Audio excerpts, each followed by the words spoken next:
এইরকম ঠান্ডায় মেলা বাড়ি গিয়ে গরম গরম মোমো খাওয়ার কিন্তু মজাই আলাদা। সেদিন আমরা দুবোন মিলে চলে গিয়েছিলাম বিষ্ণুপুর কালীবাড়ির পৌষ মেলায়। পুরো পৌষ মাস জুড়েই কিন্তু এই মেলাটা হয়ে থাকে। মেলা বাড়িতে ঢুকে এত সুন্দর জিনিস দেখে অমনি আমাদের কেনাকাটাও কিন্তু খুব সুন্দরভাবেই চলতে থাকলো। অনেক কিছু কিনে নিয়েছিলাম দুজন মিলে। তারপরেই চললো পেট পুজোর পালা। প্রথমেই মনে হলো গরম গরম মোমো খাওয়া যেতেই পারে। অমনি অর্ডার দিয়ে দিয়েছিলাম গন্ধরাজ চিকেন মোমো, যেটা কিন্তু খেতে অ্যাভারেজ লেগেছিল।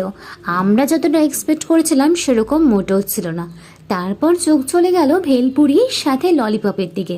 ভেলপুরিটা বরাবরই আমাদের দুজনেরই খুবই প্রিয়, সেই কারণে সেটার উপর তো কামড়ে বসিয়েই দিলাম। খেতে কিন্তু বেশ ভালো লেগেছিল, আর ললিপপটাও কিন্তু অ্যাভারেজ ছিল। চারিদিকে এত গরম খাওয়া দাওয়ার পর পেটটাকে ঠান্ডা না করে কিছুতেই মন মানছিল না। দুজনেই নিয়ে নিয়েছিলাম আইসক্রিম।